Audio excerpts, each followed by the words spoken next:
आपसे झूठ नहीं कह रहा, मैं बिल्कुल सच कह रहा हूं। मेरी रियल सिस्टर की शादी थी, रियल सिस्टर, ये भी नहीं कि मेरे मामा के, मौसा की, चाचा के, ताऊ की, ना, मेरी खुद की रियल सिस्टर की शादी थी, मेरे से बड़ी थी। हाँ, और क्या कहते हैं, उस समय मेरे 12th के पेपर चल रहे थे, उस समय मेरे 12th के पेपर चल रहे थे और मेरे रियल सिस्टर की शादी थी। और मैं चाहता तो जा सकता था क्योंकि 12th के पेपर अभी शुरू होने में थोड़ा सा समय था, टाइम था। लेकिन आप यकीन मानिए कि मेंस और एडवांस तो बहुत बड़ी बात होती है। मैंने 12th के पेपर के लिए मैरिज को स्किप कर दिया, छोड़ दिया। 15 दिन बाकी थे मेरे 12th के पेपर आने में। मैं चाहता तो मैं जा सकता था, लेकिन मैं नहीं गया। अगर किसी को प्रूफ चाहिए हो भाई, तो मैं अपनी जो मेरी सिस्टर है उनका मैं तुम्हें मैरिज का उस समय वो वीडियोग्राफी जो भी होती है मैं दिखा दूंगा। मैं उसमें बिल्कुल नहीं दिखाई दूंगा भाई, मैं था ही नहीं मैं वहां पे।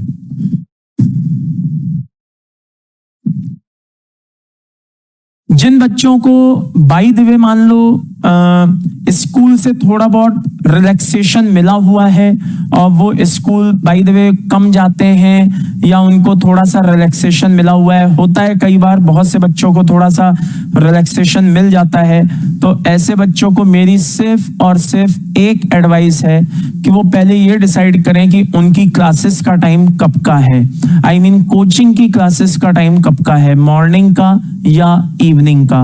अगर इवनिंग का है तब तो बहुत ही अच्छा है, क्योंकि सुबह सुबह फ्रेश मूड से पढ़ने का मजा ही अलग होता है। तो ऐसे बच्चों को अपनी बायोलॉजिकल क्लॉक का ध्यान रखना चाहिए। सबसे इंपॉर्टेंट है, रात में 12 बजते ही लाइट बंद हो जानी चाहिए कमरे की, और आपको नींद आए या ना आए आपको सोना चाहिए, मतलब लेट जाना चाहिए। बस आ जाएगी नींद, 2-4 दिन लगेंगे, ठीक है ना, आदत सुधरने में, लेकिन आपको फाइनली नींद आ जाएगी। क्योंकि मुझे पता है बहुत से बच्चे अपनी बायोलॉजिकल क्लॉक को बिगाड़ के रखते हैं और फिर उनको आगे जाके इस तरह की बड़ी प्रॉब्लम फेस करनी पड़ती है।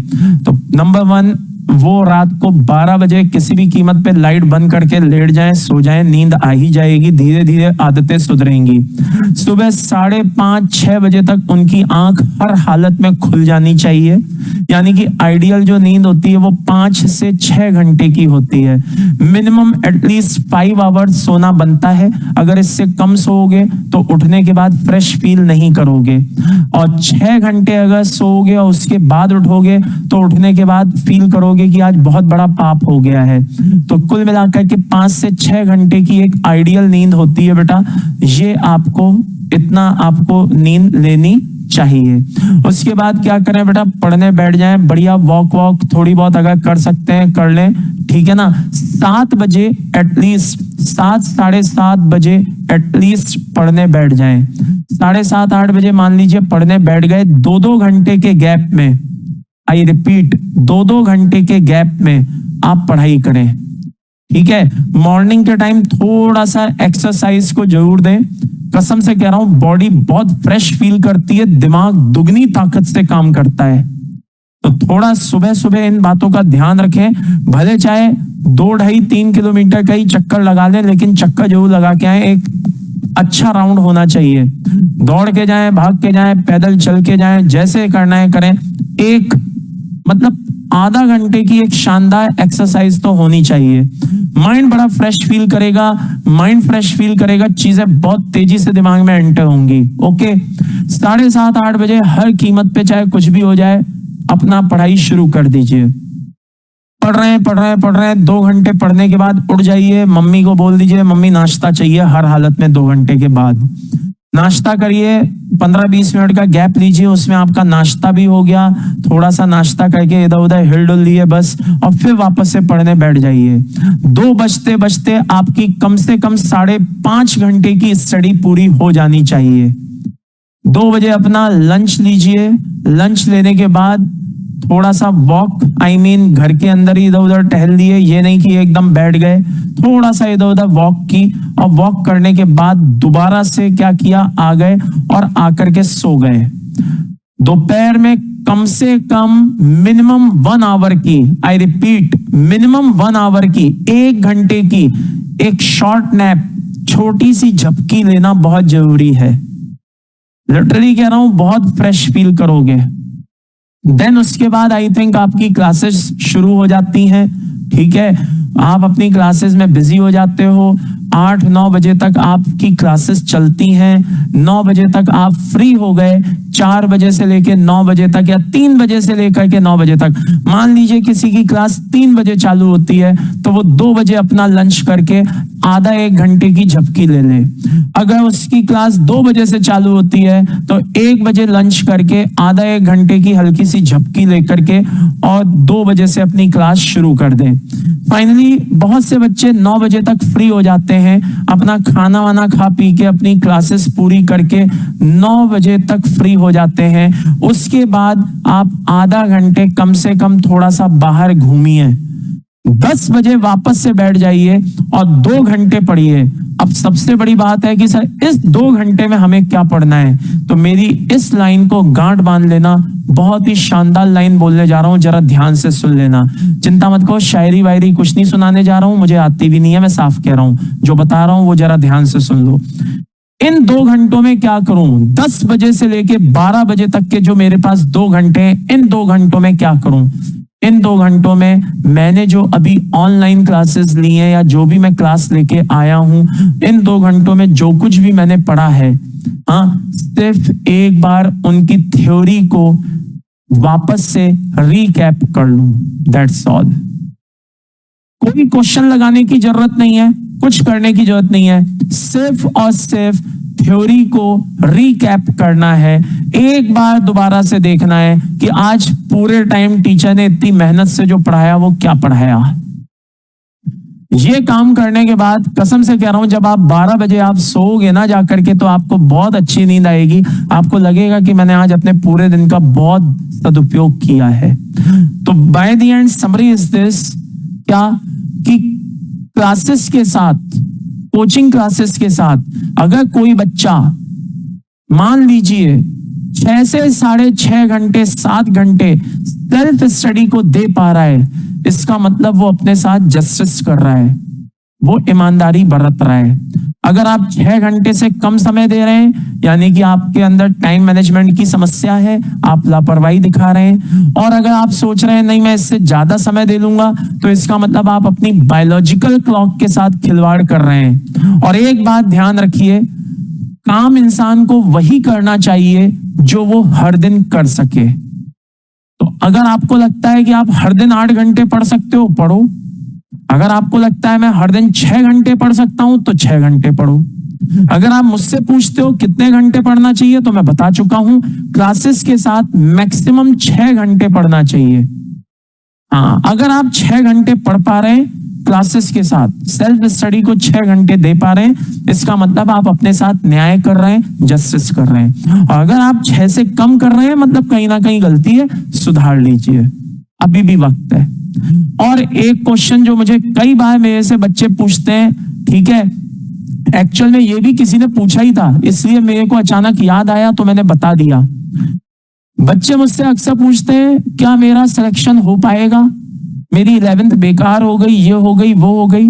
तो भाई एक ही लाइन कहूंगा, सोचने वाले सोचते रह जाते हैं, करने वाले बहुत कुछ कर गुजरते हैं। तो प्लीज आप सोचना बंद करिए। ये भी अपने आप में बहुत बड़ी समस्या है कि सिर्फ आप सोचते रहते हैं और करते कुछ नहीं है। तो आप प्रयत्न करना शुरू करिए, अभी बहुत समय बाकी है। अभी आपके पास पूरा अक्टूबर, नवंबर, ठीक है ना, दिसंबर, जनवरी, फरवरी, में एडवांस के हिसाब से बात कर रहा हूं, अभी आपके समय बहुत समय बाकी है आपके पास। और एक बात और सुन लो भाई, इस साल जब तक आपका जब सिलेक्शन का समय है, बहुत ही इंपॉर्टेंट क्रूशियल मोमेंट आपके लिए चल रहा है। तो ये साल ध्यान से सुन लीजिए, आपके लिए Diwali, Dussehra, Eid, Holi, new year, Christmas कुछ भी नहीं है। ये साल आपके लिए सिर्फ और सिर्फ आपके करियर का साल है। ये 6-7 महीने आप मेहनत कर लीजिए साल में, आपका आगे का पूरा भविष्य बढ़िया हो जाएगा। देखिए, ये जितने भी तीज त्योहार जो भी हैं, ये तो बेटा हर साल आने हैं। ऐसा तो है नहीं कि बस इस साल आने थे अगले साल नहीं आएंगे, ये तो अगले हर साल आने हैं। लेकिन जो आपके कैरियर बनाने का समय है ये वापस नहीं आना है। तो ये समय बस आपके लिए है, इसको आप देख लीजिए कैसे निकाल सकते हैं, कैसे आप ये समय व्यतीत कर सकते हैं। तो मेरा मानना यह है, और एक इंक्लूड करना भूल गया, त्योहार के अलावा आपके रिलेटिव की शादी, आपके भैया भाभी ये वो वॉट एवर जो भी हैं उनका बर्थडे, मैरिज एनिवर्सरी है ना, किसी बहन भाई या कजन इसकी शादी ये वो, ये कुछ भी आपके लिए अभी नहीं है। बर्थडे पार्टी, शादी ये वो कुछ भी आपके लिए अभी नहीं है। इसको प्लीज अगर आप इग्नोर कर सकते हैं तो प्लीज इग्नोर कर दीजिए। मैं आपसे झूठ नहीं कह रहा, मैं बिल्कुल सच कह रहा हूं। मेरी रियल सिस्टर की शादी थी, रियल सिस्टर, ये भी नहीं कि मेरे मामा के, मौसा की, चाचा के, ताऊ की, ना, मेरी खुद की रियल सिस्टर की शादी थी, मेरे से बड़ी थी। हाँ, और क्या कहते हैं, उस समय मेरे 12th के पेपर चल रहे थे, उस समय मेरे 12th के पेपर चल रहे थे और मेरे रियल सिस्टर की शादी थी, और मैं चाहता तो जा सकता था क्योंकि 12th के पेपर अभी शुरू होने में थोड़ा सा समय था, टाइम था। लेकिन आप यकीन मानिए कि मेंस और एडवांस तो बहुत बड़ी बात होती है। मैंने 12th के पेपर के लिए मैरिज को स्किप कर दिया, छोड़ दिया। 15 दिन बाकी थे मेरे 12th के पेपर आने में। मैं चाहता तो मैं जा सकता था, लेकिन मैं नहीं गया। अगर किसी को प्रूफ चाहिए हो भाई, तो मैं अपनी जो मेरी सिस्टर है उनका मैं तुम्हें मैरिज का उस समय वो वीडियोग्राफी जो भी होती है मैं दिखा दूंगा। मैं उसमें बिल्कुल नहीं दिखाई दूंगा भाई, मैं था ही नहीं मैं वहां पे। इसीलिए मैं कह रहा हूं मैं नहीं गया, मैं अपना घर पे बैठ के पढ़ता रहा, इवन और जोरों शोरों से पढ़ता रहा। उसका रीजन है क्योंकि शादी कोटा में नहीं, कोटा के बाहर थी। तो जब सब बाहर गए हुए थे तो मैं और ज्यादा सेल्फिश हो गया, और मैंने देखा कि अब घर में कोई नहीं है और मैं अपना खुद ही आराम से बैठ के घंटों पढ़ता रहता था। ना उस समय मुझे स्कूल जाना था, ना मेरी उस समय कोचिंग मुझे जाना था, कुछ नहीं करना था, मुझे सिर्फ घर पे बैठ के पढ़ना था। मैं अपना मस्ती से बिंदास पढ़ता रहता था। तो ये चीजें मतलब ध्यान रखिए बेटा। 1 साल मुश्किल से समस्या है, फिर अगले साल से तो हर होली, हर दिवाली, क्या, हाँ, वो तो सिर्फ साल में 1 बार आते हैं। मैं कह रहा हूं आपका हर दिन होली, हर दिन दिवाली होगा। This is the reality. वो क्या बोलते हैं, मुझे ऐसे वर्ड्स याद नहीं रहते हैं यार, हर दिन होली और हर रात दिवाली होगी बोलते हैं ना, वो स्थिति होगी आपकी। अरे यार, एक अलग ही समा होता है, एक अलग ही माहौल होता है। उस माहौल को फील करोगे तो पता नहीं अपने आप को टॉप ऑफ वर्ड जाओगे कहाँ, मतलब क्या फील, मैं कह नहीं सकता, मेरे पास वर्ड्स नहीं है एक्सप्लेन करने के। तो इसलिए कह रहा हूँ ये समय है, बस थोड़ा सा समय है, तकलीफ झेल लो, आगे पूरा जीवन मुस्कुराते हुए निकलेगा बेटा, ठीक है।